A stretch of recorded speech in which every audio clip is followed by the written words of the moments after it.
Boa tarde a todos os presentes. Vamos então dar início a essa famosa apresentação aqui, famosa e grandiosa, né? Aplicação prática do GreenFlex, asfalto com plástico em misturas com RAP. Irei fazer a introdução rapidamente dos palestrantes. Primeiramente, Emerson Rodrigues Maciel, da Extratura Asfaltos, gerente de soluções de engenharia na empresa Extratura Asfaltos, que acumula experiência de mais de 20 anos na área de asfaltos, tendo atuado em diversas áreas, como qualidade, pesquisa e desenvolvimento, sendo químico responsável dos produtos asfálticos da empresa, junto ao Conselho Regional de Química da 4ª Região de São Paulo. Bem, para poder não tomar muito tempo deles, eu vou resumir um pouco o currículo, embora possa ser acessado depois. Seguinte, como palestrante, temos Larissa Montanher de Barros, Extratura Asfaltos, especialista em engenharia na Extratura, onde acumula experiência na área de misturas asfálticas, com ênfase em deformação permanente, graduada em mestre em engenharia civil pela Universidade Federal do Rio Grande do Sul. Assis, nosso grande amigo da concessionária Eixo, né? Então, mais um grande palestrante aqui hoje. Primeiramente, então, vou só convidar o pessoal para a gente tirar a nossa primeira foto oficial aqui do evento. Vamos lá.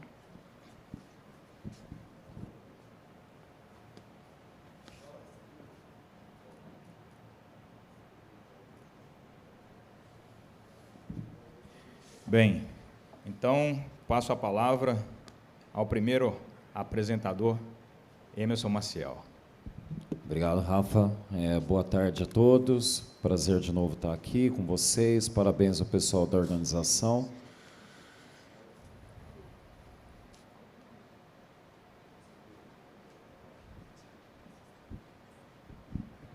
Hoje é um dia muito especial. Para quem não sabe, esse é um filme de 2004. São duas mulheres de Campina Grande que passam por as suas dificuldades para seguir a vida. Emerson, temos algo em comum, que a gente gosta muito de cultura popular. E o Nordeste, ele tem muito disso.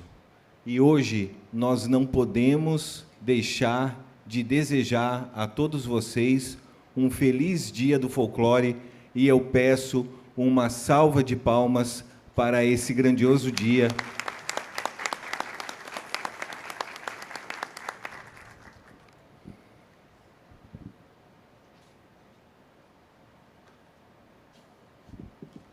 Bem, então, para iniciar a nossa apresentação, falar um pouquinho sobre a Extratura Asfaltos. A Extratura Asfaltos tem mais de 50 anos aí de tradição na fabricação de asfaltos modificados e emulsões asfálticas. Nós temos 5 fábricas estrategicamente localizadas. Nossa principal unidade em Paulínia, o qual eu convido vocês para conhecer o nosso Centro de Pesquisa e Desenvolvimento, Centro de Soluções de Engenharia, e é onde nós fizemos a nossa pesquisa. Aqui uma passagem rápida, mas também vocês encontram o nosso site, a nossa linha completa de produtos. Mas destacar que nós temos feito trabalhos particulares, assim, né, específico com as concessionárias, é o caso da Eixo, quando nós desenvolvemos o asfalto com plástico GreenFlex, tá? Você sabia que 90% dos engenheiros civis ainda não usam plástico reciclado na construção? O plástico descartado é um problemão, mas a Extratura está mudando isso com um produto disruptivo que faz uma diferença enorme, o GreenFlex. Ao coletar o plástico da natureza e adicionar ao ligante asfáltico, estamos dando um passo importante para a sustentabilidade. Transformar plástico em material de pavimentação não é mais um sonho, é a realidade que está mudando as estradas brasileiras. São estradas resistentes, ecologicamente corretas, feitas com o que antes era considerado lixo e com alto desempenho. Cada pedacinho de plástico que a gente recolhe é um tijolo para um futuro mais verde. E cada estrada asfaltada com esse material é um símbolo da nossa capacidade de inovar. Então, na próxima vez que você vir plástico jogado por aí, lembre-se: pequenas ações, grandes mudanças.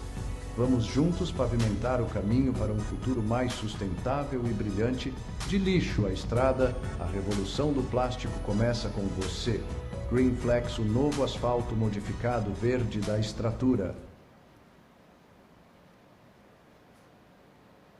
Então, aqui uma passagem rápida da nossa apresentação, a contextualização, os avanços do Greenflex, lembrando que a nossa primeira aplicação foi em 2022, e essa aplicação tem menos de um mês que nós fizemos em Parapuã, estudo de caso, então agora 2024, e as nossas reflexões finais. Bem, para quem foi na Inacor, lá em Foz do Iguaçu, a Larissa e eu tínhamos feito uma apresentação desse trabalho que envolveu pensar um pouco sobre sustentabilidade das duas pontas, ou seja, tanto colocando plástico no ligante e também a utilização do wrap. Na ocasião, nós apresentamos esse trabalho, fizemos lá com 30% de wrap, o Assis participou no final, a Eixo se interessou pelo trabalho, e aí nós já tínhamos então combinado que esse ano, 2024, nós faríamos a apresentação desse trabalho. E também, na ocasião, nós envolvemos um outro material nosso, comparativo com o CAP 3045, para entender o quanto ele tem uma performance maior, tanto o Greenflex quanto o CAP Up, que é um asfalto convencional, mas com alta durabilidade, uma alta performance, para quem não quer utilizar o CAP 3045 ou o CAP 5070. A questão é o seguinte, quando a gente pega uma amostra de wrap, por mais que se faça engenharia civil, e aí tenta entender os problemas das patologias, tem um quê de química lá atrás. Eu sou químico, tá? Pós-graduado em engenharia química, e a química explica tudo. Na verdade, existe química em tudo que nós utilizamos, e aquilo que também nós comemos. E, basicamente, quando traz esse gráfico aqui, se explica toda a vida do pavimento. Praticamente 80% do material ocorre o envelhecimento de forma extremamente rápida, no momento onde está fazendo a usinagem do material. E ali é onde tem um contato grande da área superficial do asfalto com a pedra, envolvendo calor, o contato direto com o oxigênio, que acelera esse processo de reação. Em seguida, passa por um processo de envelhecimento que é durante a parte já do serviço, o material já aplicado. E aí, para quem já deve ter ouvido, né, a composição química do asfalto, que é o SARA, saturado aromático resina e asfalteno, o aromático é o cara que é o principal cara que a gente olha e precisa ter ele para o resto da vida, mas ele, em função de contato com oxigênio, com ultravioleta e também com o calor, ele acaba reagindo, tá? Esses hidrocarbonetos mais ativos, mais fortes, formando o que a gente chama ali dos hidroperóxidos, que por sua vez formam as cetonas e os sulfóxidos. E aí vai tendo uma junção dessas partículas de tamanho menores, de peso moleculares menores, até formar as resinas, que por sua vez aumentam o peso molecular, e aí formam os asfaltenos. Isso se explica, na prática, que a gente observa um aumento do módulo complexo, do módulo dinâmico de salhamento, um aumento do ponto de amolecimento, visto em relação à parte empírica, uma diminuição da penetração e um aumento da viscosidade. Mas o wrap, quando que o wrap, então, ele iniciou? Então, o que a gente tem é que lá em 1915, uma usina portátil de asfalto da Warren Brothers, o pessoal começou a pensar fora da caixa em estar utilizando uma mistura não convencional. E que daí, com a crise do petróleo na década de 70, isso passou a acelerar. Porque se a gente olhar o petróleo, né, o asfalto acaba até sendo um pouco patinho feio, porque ele tem outros materiais nobres, embora o asfalto, sim, é importante para a questão do crescimento e desenvolvimento, principalmente nós do país. E aí, em detrimento disso, o pessoal acabou utilizando uma quantidade, passou a usar wrap, para deixar de usar uma quantidade de material virgem. E o wrap realmente ele tem uma importância muito grande quando a gente se avalia em relação ao gás de efeito estufa, ou seja, então, comprovadamente lá com o pessoal da National Asphalt Pavement Association, que trouxe números aqui de 2022 que tem uma redução principalmente na quantidade de gases eliminados, como óxido nitroso, dióxido de carbono, tetrahidrocarbono e outros materiais ali, e que daí contribui com o efeito estufa. E aí, seguindo também, à medida que se utiliza uma quantidade maior de wrap, observa-se ali no gráfico, utilizando 5% de ligante, que vai diminuindo essa quantidade de gás de efeito estufa que é eliminado para a natureza. E na parte prática, o que isso significa? Que há uma economia na construção dos pavimentos, sim, a gente deixa de utilizar agregados virgens, também é uma redução, como dito, de gases de efeito estufa, e aí trabalhos como esse e outros, né, que o pessoal tem feito na utilização de wrap, traz uma remodelagem, um acerto, né, de um bom desempenho, e principalmente uma diminuição na quantidade de materiais ou matérias-primas renováveis.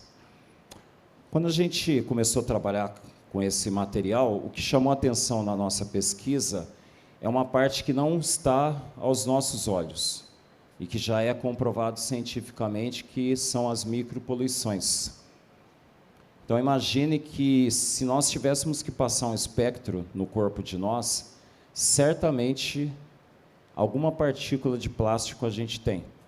Isso fica evidente quando algumas crianças ainda, crianças não, mas fetos, que foi observado na placenta da mulher já partículas de plástico.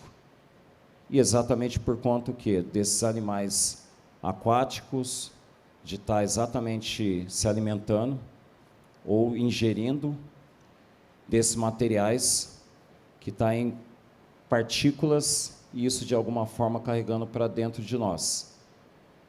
E é curioso que a gente só se dá conta disso depois de uma certa idade, né, que começa a aparecer algumas coisas, e daí a gente vê que já é um pouco tarde demais. E o que nós podemos contribuir para que isso diminua? Então, está o exemplo do asfalto modificado com plástico GreenFlex. Um outro assunto também interessante é a questão da abordagem do wrap, que foi um cuidado muito grande que a gente teve de fazer o envolvimento, considerando que o wrap tem duas camadas, uma parte ativa e uma parte inativa, e que a mistura final pudesse ter um bom desempenho.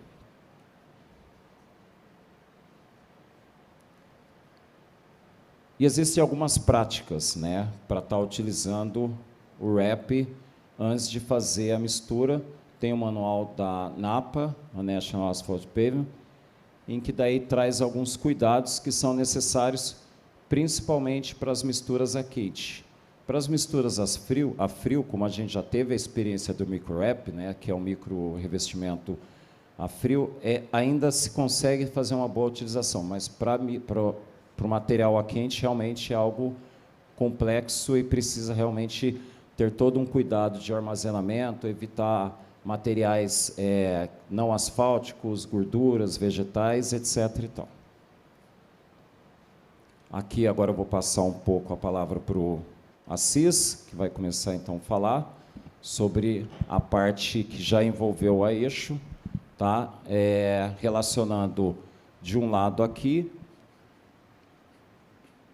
o GreenFlex, as pastilhas de plástico, que foram de PCR, plástico pós-consumo, e o fresado aqui, o wrap que nós recebemos, essa usina depois que o Assis vai estar falando, que foi lá em Parapuã.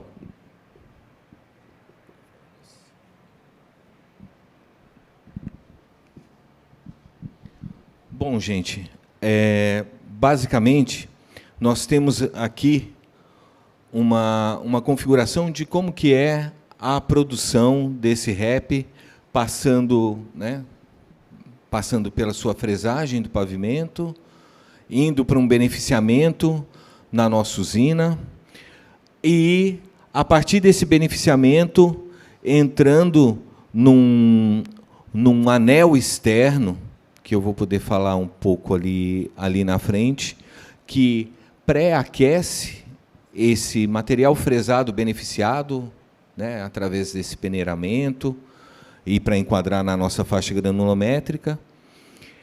E esse pré-aquecimento faz com que a troca de calor, junto com aquele ligante asfáltico que está na usina, no tanque da usina, não perca tanta temperatura para a sua usinagem, o que favorece muito a quantidade de material fresado que foi proporcionado nesse trecho experimental.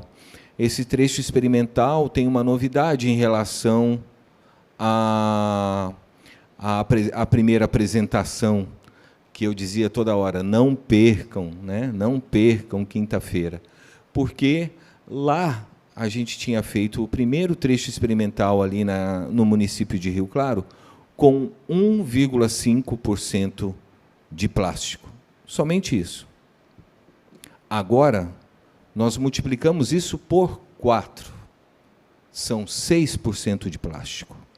Agora, além do plástico, nós temos, graças a essa usina, 25% de RAP. Então, isso daqui é uma massa asfáltica com sustentabilidade em 2 vias, tanto na parte que reduz a exploração de agregado natural, quanto na possibilidade de se utilizar um material descartado em lixo doméstico, como o PCR que nós vimos na primeira apresentação. Bom, para falar da Eixo, a gente precisa conhecer o mapa do estado de São Paulo. Aqui está. A Eixo SP é a maior concessão rodoviária do país. Ela tem 1.200 quilômetros de extensão, 5.000 quilômetros de faixa. Nós temos, a Eixo SP cruza 62 municípios. Só para fazer uma comparação rápida, o estado do Rio de Janeiro, Vanessa, Diego, tem 92. A Eixo SP atravessa bem mais que a metade disso. São 62 municípios. Bom, para a gente poder dar conta de tantos investimentos que nós temos, a gente internalizou 3 usinas. Em Parapuã, em Itirapina,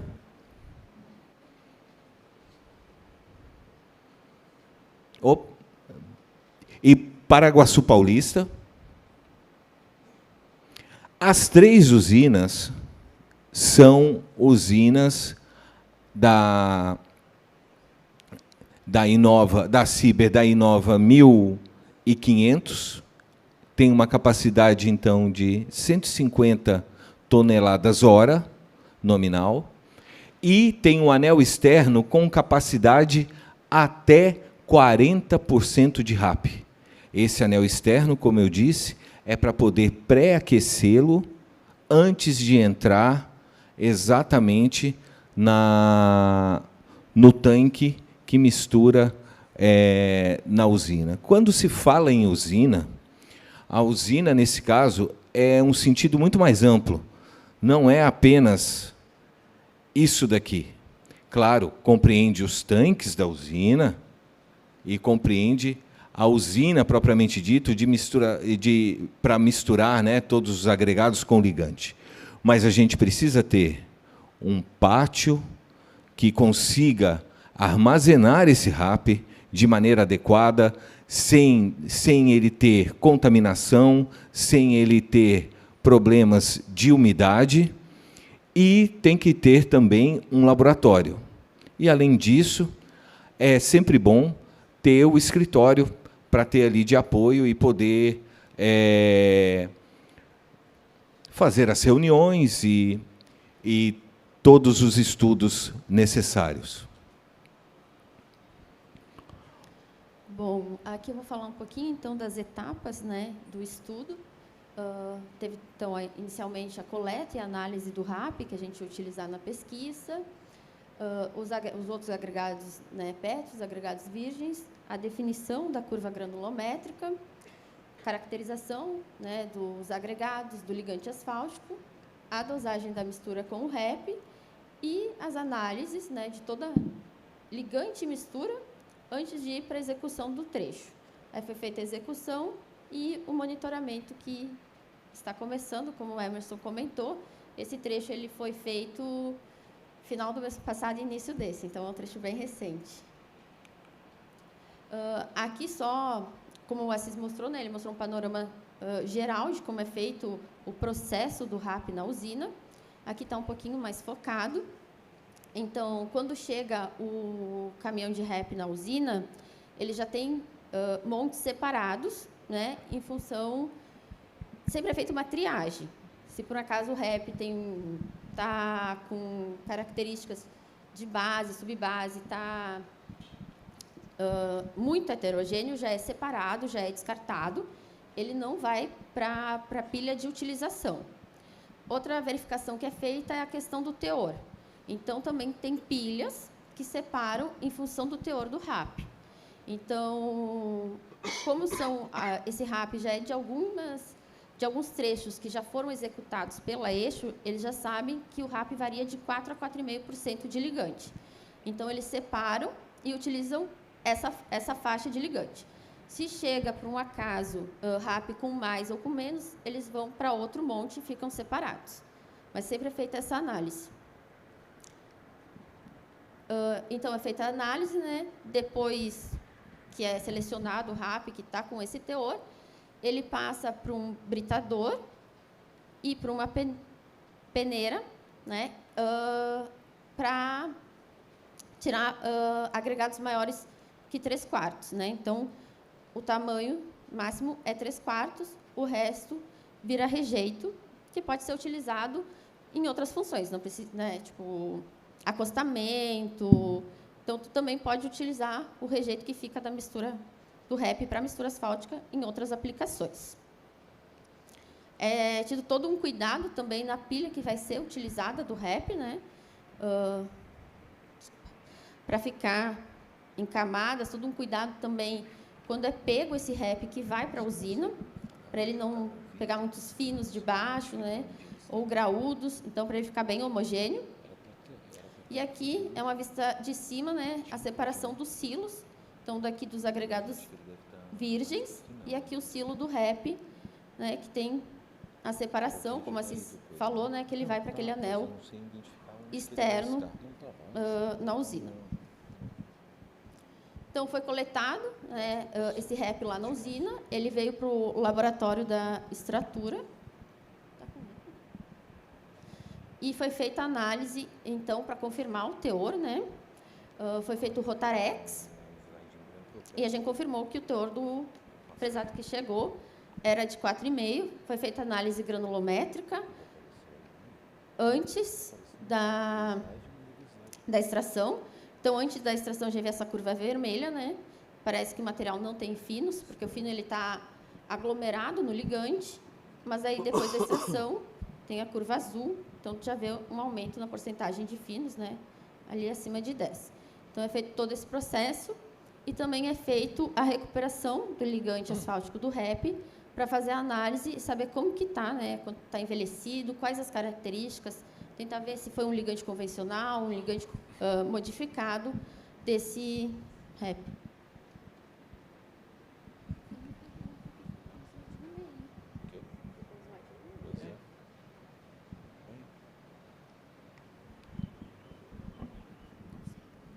Então, aqui é a formação, como que o pellet ele é obtido. Nós usamos em forma de pellet. Então, inicialmente, o material ele é coletado, como nós dissemos na primeira apresentação. Esse material ele é coletado pelos catadores, enviado por uma cooperativa, que é feito o processo de limpeza, lavagem, picotamento. Logo em seguida, esse material é aquecido e depois passa por um processo de extrusão até ficar nessa forma de pellet ou pastilha. Nós lá do laboratório, nós chegamos a utilizar também o material ele picotado, tá? Mesmo também com resto de gordura, de solo, a gente observou que dá para fazer a modificação, mas acaba tendo interferente, tá? Então, basicamente, aí, de uma forma bem piloto, claro que isso depois a gente levou até a planta, é adicionado o pellet, numa faixa de temperatura acima de 170 graus Celsius, rapidamente ele é dissolvido, é colocado dentro desse material alguns aditivos, tá, que eles promovem a questão de reação química e de estabilização. E aí, ao final de mais ou menos aí umas 2, 3 horas, o material ele é totalmente incorporado, e aí, inicialmente, nós começamos a fazer os ensaios empíricos. Então, o que nós combinamos com a Eixo? De determinar um valor de ponto de amolecimento, penetração, recuperação elástica e viscosidade, e aí, em cima desse valor, nós começamos a determinar a questão dos ensaios reológicos. Então, primeiro aqui, os ensaios que foram feitos, o ponto de amolecimento, recuperação elástica ali no dutilômetro linear e a penetração no penetrômetro automático. Bem, diferentemente do primeiro trecho, em que eu tinha comentado na primeira apresentação, que era um material quase semi-automódulo, ou seja, com uma penetração ali em torno de 22, para esse material, nós adotamos o fato de que ele agiria como agente rejuvenescedor, ou seja, então ele já carregaria uma quantidade ali de óleo dentro dele, para que pudesse a mistura final, como está aqui, ficasse com uma penetração algo ali entre 30 a 45, tá? Que foi também o propósito dentro do que a Eixo estabeleceu. Então, observem que o ponto de amolecimento inicial, a penetração inicial desse fresado estava com 20, e um ponto de amolecimento de 71,4, e essa recuperação elástica de 33,2. Provavelmente esse material devia ter fragmentos de polímero ali e que daí tinha uma certa recuperação elástica pelo dutilômetro. E ao final ficou então, após a mistura de 25, 75, ficou com 57,1 e um ponto de amolecimento acima de 70 graus.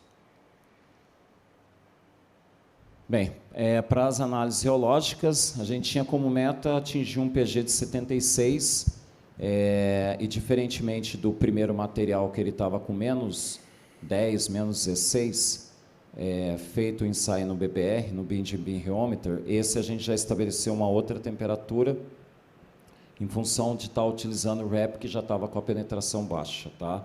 Então, foi feito ali um ensaio, inicialmente, foi feito um ensaio, então, de viscosidade do material, um ensaio do PGH e também do ensaio do MSR, utilizando o reomisalhamento dinâmico. Aí, em seguida, nós envelhecemos na estufa Rolling Tin Film Oven, tá, que é uma estufa de envelhecimento por filme delgado. Em seguida, nós daí seguimos para o material aqui com o DSR. Ainda assim, nós envelhecemos 10 anos ele lá no Pressure Engine Vessel, seguindo a norma da STM, lá o D6648, e aí fizemos a temperatura abaixo no Beam Rheometer, o reômetro de viga. E aí chegamos, então, inicialmente, o PG do fresado, ele estava com 86, até interessante, porque na literatura, e diferentemente de um outro fresado que nós utilizamos, geralmente ele chega em 88. Então, ele não estava na sua capacidade máxima de envelhecimento. Ainda faltava alguma coisinha, tá? Mas esse deu 82. Tá? Desenhamos, então, esse material com PG de 76, e a mistura dele resultante deu 76. E quando você Quando nós analisamos lá o ângulo de fase dele, observamos também que ele ficou com um comportamento viscoelástico um pouco mais para elástico. As temperaturas, então, ficaram menos 22.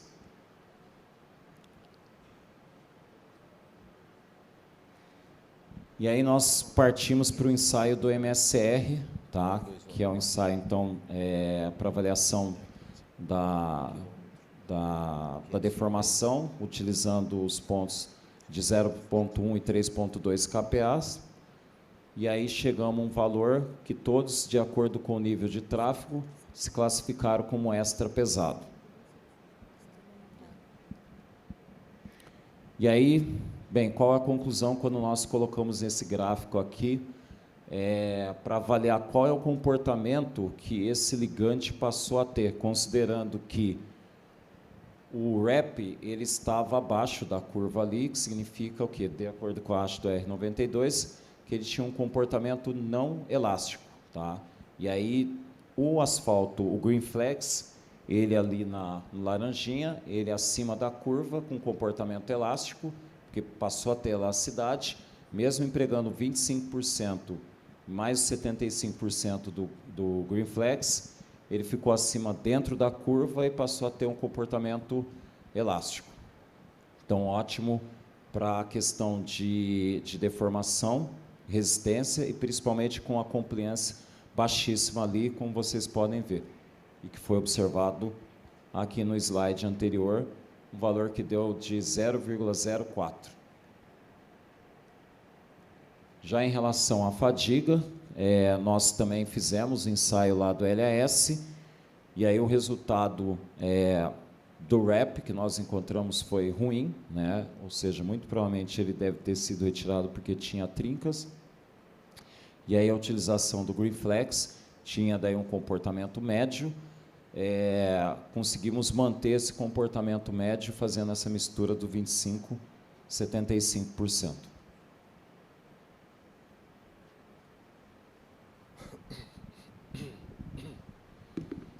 Então, aqui falando um pouquinho mais da parte de dosagem, né, depois das análises dos ligantes, foi feita toda a caracterização dos agregados, foi feita a seleção da curva granulométrica, então foi feita a escolha pela faixa C do DR de São Paulo, que é a especificação que a Eixo segue, e foi feita a dosagem. Aqui estão os parâmetros, né, foi feita a dosagem Marshall, encontrados. Foi adicionado 4,2 do ligante virgem e foi considerado, então, 1,10 do ligante do REP, né? Então, totalizando uma porcentagem de 5,3 de ligante. Então, tem os valores de vazios, ficou em 4,18 e atendeu os quesitos, né, de VAN, RBV e estabilidade. Então, com a dosagem, a gente partiu para a análise de desempenho dessa mistura para verificar como ficaria a performance desse material em laboratório. Então, foram feitos ensaios os mais convencionais, né? Foi feita a análise do dano por umidade induzida, né, que apresentou 90,7%, então apresentou um bom resultado. Análise da resistência à tração, que ficou 1,9, então o material também com uma resistência elevada, e o módulo de resiliência de 10.845 MPa. O módulo RT a 25 graus. E foi feito também um ensaio de flow number, né, que é um ensaio de deformação permanente, que é normatizado pelo DENIT, que é um indicativo do desempenho da deformação da mistura asfáltica. Então, ele foi feito a 60 graus, como a norma pede, e até o final dos 7.200 ciclos, que é o final da norma, a amostra não rompeu, né? Por isso que está 7.200. Então, em teoria, ela não rompeu até o final do ensaio. Então, ela tem um excelente desempenho para deformação permanente. Além desses ensaios mais convencionais que são utilizados, a gente fez alguns outros ensaios para avaliar a mistura. Então, foi feito o módulo dinâmico, né, que ele é feito em 4 temperaturas e 6 frequências, para ter uma ideia mais abrangente da rigidez da mistura, né, não ficar só no 25 graus e 1 Hz. Então, aqui tem a curva mestra, a 20 graus, e o ângulo de fase dessa mistura. Foi feita também a fadiga, tração com pressão. Aqui tem a curva de integridade, né, do dano, integridade versus o dano, que foi analisado, né, para essas misturas. E, além do flow number, também foi feito um ensaio triaxial para mistura asfálticas. Então, o ensaio triaxial ele já é um avanço em relação ao flow number. Ele já é feito em 2 temperaturas, a 54 e a 20 graus. Isso porque, muitas vezes, o pavimento ele fica intermediário nessas temperaturas a maioria do tempo da vida de serviço dele, né? Acontece picos de temperatura, né? Às vezes maior que 54, se for medir mesmo a temperatura do pavimento, mas ao longo da vida ele permanece em uma temperatura mais intermediária. Por isso que o ensaio utiliza 2 temperaturas, uma baixa e uma alta, ao utilizar 3 carregamentos e uma tensão confinante. E esses ensaios foram feitos principalmente para a gente fazer uma avaliação de desempenho. É feito um modelo, né? Tanto a fadiga, ela tem um modelo, que é o SVCD, tem os parâmetros aqui, e a deformação permanente, né, que é o SSR, tem o modelo do Shift Modo. E com esses modelos, a gente utiliza um programa que foi cedido pela Universidade da Carolina do Norte, que é o FlexPave, que a gente consegue fazer uma análise da previsão do dano, tanto da fadiga quanto da deformação permanente. E, para isso, a gente precisa da série de Prone, que vem do módulo dinâmico, dos parâmetros SVCD, da fadiga, e do Shift Modo, da deformação permanente. Nessas análises, então, a gente colocou a estrutura da rodovia. Então, a rodovia, inicialmente, ela tinha 10 centímetros, foi feita a fresagem de 6, então ficou 4 centímetros do revestimento antigo, e foi feito, então, 6 centímetros, né, desse revestimento novo, que foi a mistura do Green Flex com 25% de RAP. Aqui tem as características do tráfego, da velocidade. Para essa questão foi utilizado o clima de São Paulo em um período de 10 anos. Aqui os resultados são só da camada de revestimento do novo trecho, desses 6 centímetros. Então, na análise do dano por fadiga, a gente viu que, na previsão, teriam, no final dos 10 anos, um resultado de 12% de dano nessa camada. E, no quesito deformação permanente, né, no afundamento de trilha de roda, ao final desses 10 anos, a gente observou que teria 3 milímetros de afundamento. Então, a mistura é essencialmente muito boa para a questão da deformação permanente. Ela também atenderia no quesito da fadiga, mas para a deformação permanente ela apresentou um comportamento excelente. Claro, vale lembrar, né, que sempre tem a questão campo-laboratório, então não é o resultado 100% é isso que eu vou encontrar, não, porque a gente sabe também que tem diferenças, né, que podem acontecer na via, mas já nos dá uma ideia de como vai ser esse comportamento. Esses resultados eles foram todos feitos com a mistura de laboratório. Mas, depois que o trecho foi executado, a gente já trouxe a mistura do campo e também já realizou todos os ensaios na mistura do campo para validar a mistura que foi aplicada mesmo, e a gente encontrou os mesmos resultados.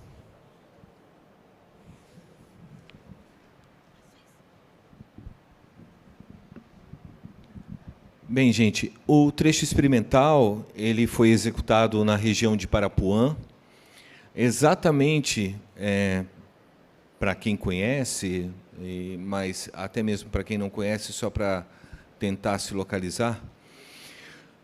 Existe um portal de acesso ao município e, passando esse portal, a 1 quilômetro, a gente chega no trecho.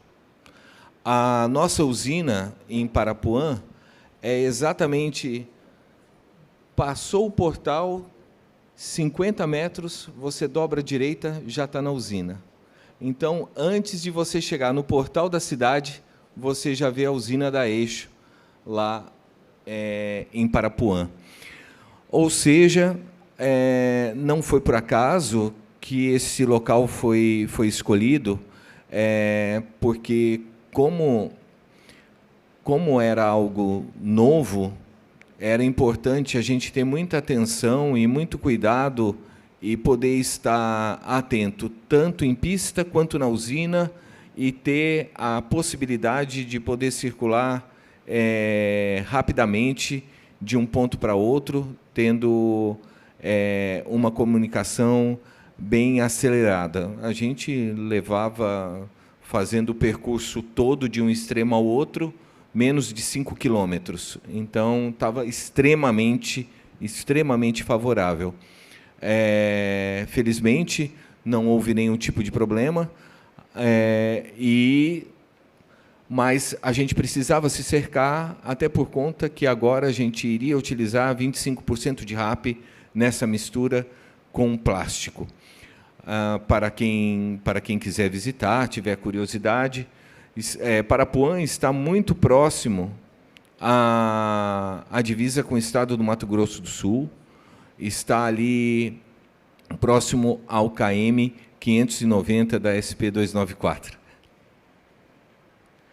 Bom, agora nós vamos passar aqui um vídeo sobre as etapas e do trecho experimental que foi feito.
Esse trecho ele tem a participação da Extratura, da Eixo SP e um apoio importantíssimo da Escola de Engenharia da USP São Carlos.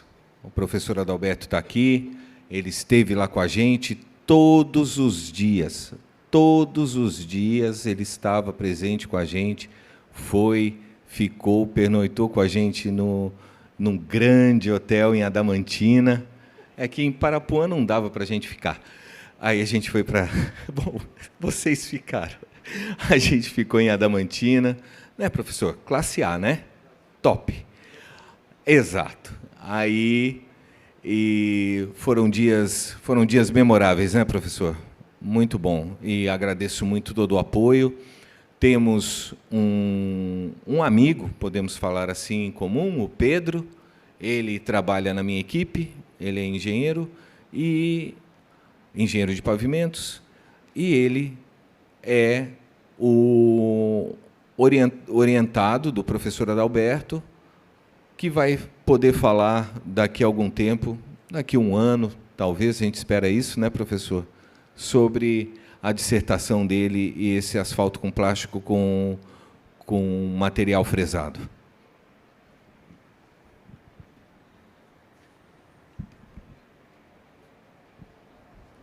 Bem, o Assis acabou roubando parte da minha fala, né? Mas tudo bem. Aqui o pessoal que participou ativamente, da usina, pessoal de bastidor, porque principalmente as primeiras massas, para regular a viscosidade, a gente ficou ali, e saiu um caminhão e dois, e aí tá a galera ali, da Eixo, o professor, o próprio Assis, laboratório. Então foi bem bacana, algumas etapas ali do trecho, a gente mostrado em vídeo, mas retratado aqui nas imagens do lado esquerdo. Mais uma vez a gente agradece a participação de vocês. A gente fala lá que no nosso laboratório o céu é o limite. No final da década de 90, comecinho em 2000, eu sou oriundo da Ipiranga, do Grupo Ipiranga. Tem até o Aguinaldinho que está ali, que também foi Ipiranga, o Jorge também. A Ipiranga foi a primeira empresa que introduziu asfalto modificado com polímero SBS. Trazer o asfalto modificado com plástico tem um significado muito forte para nós, porque a extratura ela foi no passado a Ipiranga. Então, para a gente é um grande privilégio fazer parte da história da pavimentação rodoviária, trazendo uma nova solução. E ano passado, em julho, nós saímos uma reportagem da Globo News, no programa Cidades Soluções, do André Trigueiro, e que foi feliz a reportagem, começando a falar sobre o asfalto borracha, e que o asfalto com plástico é o próximo passo para a continuidade. Quem tiver curiosidade, entra lá na Globo News, procura lá, está a nossa reportagem. Mais uma vez, a gente agradece a participação de vocês, espera vocês, se quiserem fazer visita lá no nosso centro de pesquisa, se quiserem desenvolver algum material com a gente também, o Marcos, que está ali sentado, que é o nosso coordenador de tecnologia, faz parte disso. A gente tem uma interação grande com os professores, com o professor Tiago, que está ali também, com a professora Camila, com o próprio Rafa também, na área de polímeros.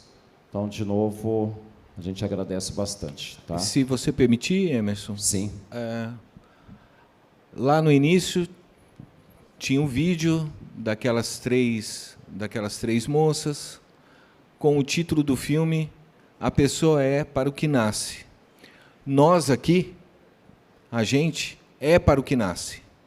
Eu preciso dizer para vocês que toda essa palestra, todo esse vídeo foi produzido com o maior carinho, com o maior amor, para proporcionar minutos bons para vocês. Eu editei esse vídeo, eu escolhi as músicas, e, apesar de ser roqueiro, de gostar muito de Ozzy Osbourne, eu também gosto da cultura popular. Viva o nosso folclore, dia 22 de agosto.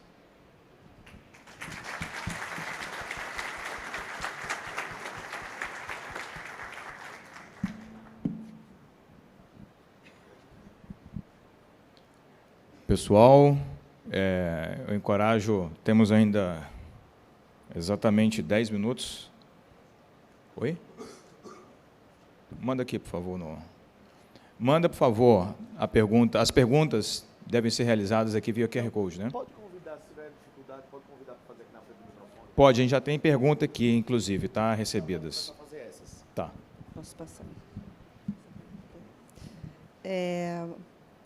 Além do benefício ambiental, há uma melhora significativa no desempenho do CBUQ com a adição de plástico?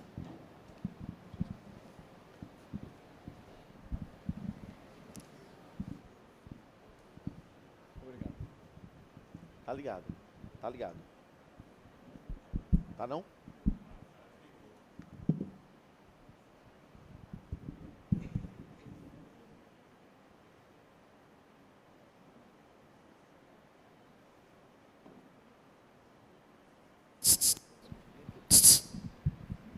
Então, tem sim.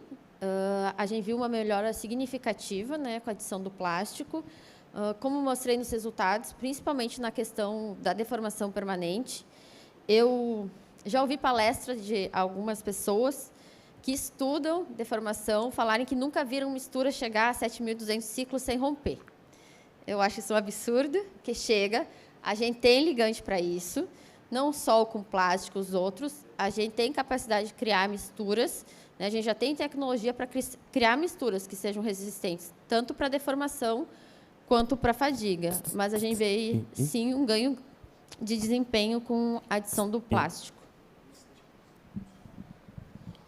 Só complementando, dando um passo para trás, no primeiro trecho experimental que nós fizemos, ainda com 1,5% de plástico, a gente olhando para trás e falando, né, de como foi, ainda com os ensaios em bancada da extratura, e eles passando a informação para mim, eles hesitaram, principalmente o Emerson, hesitou muito em informar que a penetração do ligante que tinha dado tinha sido da ordem de 22. E eu fiz a minha tese de doutorado sobre automódulo. Foi o primeiro trecho experimental em escala real aplicado no Brasil. Foi o meu na rodovia Presidente Dutra, o maior tráfego.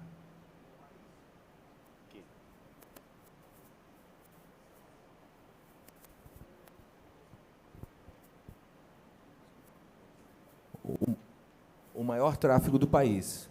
Então, eu não tive dúvidas que podia dar certo, até porque o trecho que a gente executou era numa pista ascendente, num tráfego também muito elevado da Washington Luiz, e está já há 3 anos com um bom desempenho. Então, a gente pode afirmar que tem um bom desempenho e ainda maior que o de um asfalto convencional. O senhor que está na plateia pode fazer, por favor, a pergunta? Boa tarde. Engenheiro Otto, do DENIT de Água Boa, Mato Grosso. O termo plástico é um termo genérico. Dentro do termo plástico, nós temos os termos plásticos e os termos fixos. Para essa aditivação, é qualquer tipo de plástico ou há uma distinção entre os dois? Boa pergunta. Esse plástico que nós utilizamos foi um plástico flexível que a gente chama de PCR. Então, foi o plástico derivado, um polietileno de baixa densidade, derivado de embalagem de alimentos.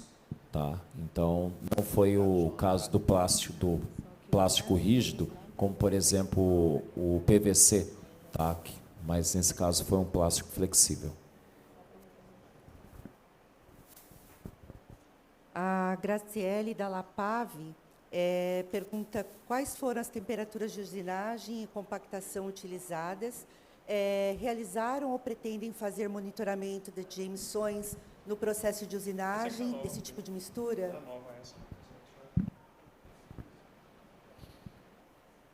Bom, é uma excelente pergunta. Não houve nenhuma alteração das misturas asfálticas convencionais, tanto para usinagem quanto para compactação. Bom, mas tem 25% de RAP. Bem, nós temos um anel externo que propicia esse pré-aquecimento e que nos favorece a isso. Então, exatamente na mesma especificação de um asfalto convencional, foi exatamente reproduzido para nós. Não houve nenhuma alteração na nossa produção diária, que é com asfalto borracha, que é com asfalto convencional.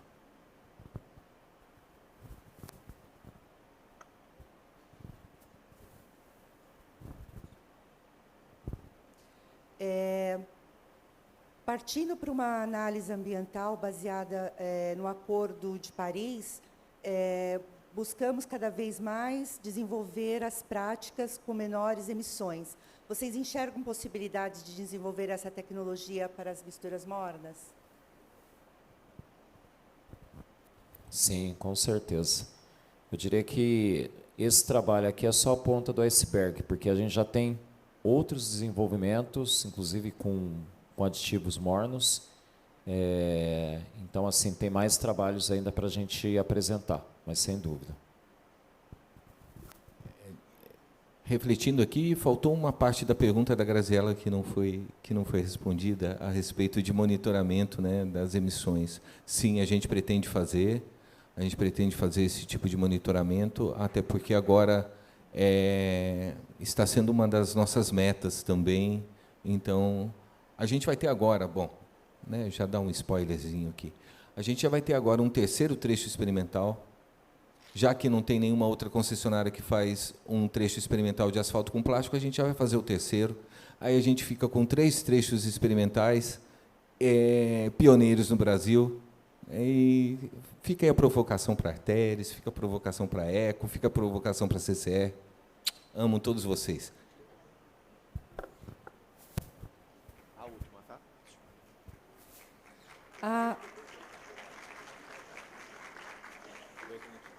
Última. A aplicação em escala do asfalto com plástico e de outras soluções sustentáveis, como mistura morna e wrap, e etc., deve contar com...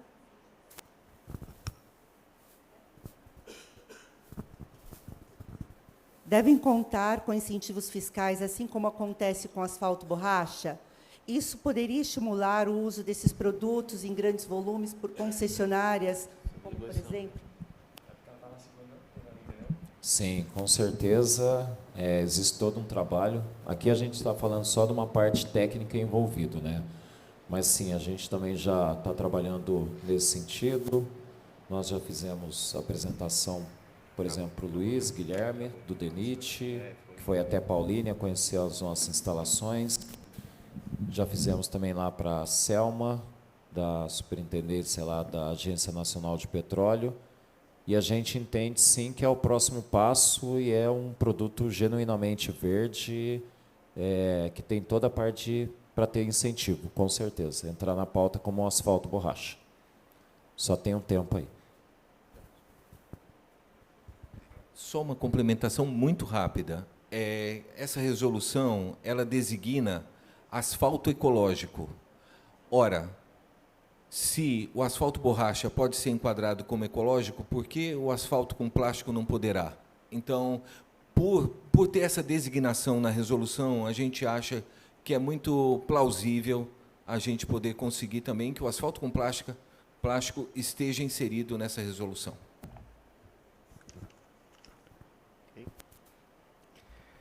Perguntas encerradas. Alguém mais tem algo a falar para fechar o ciclo? Não?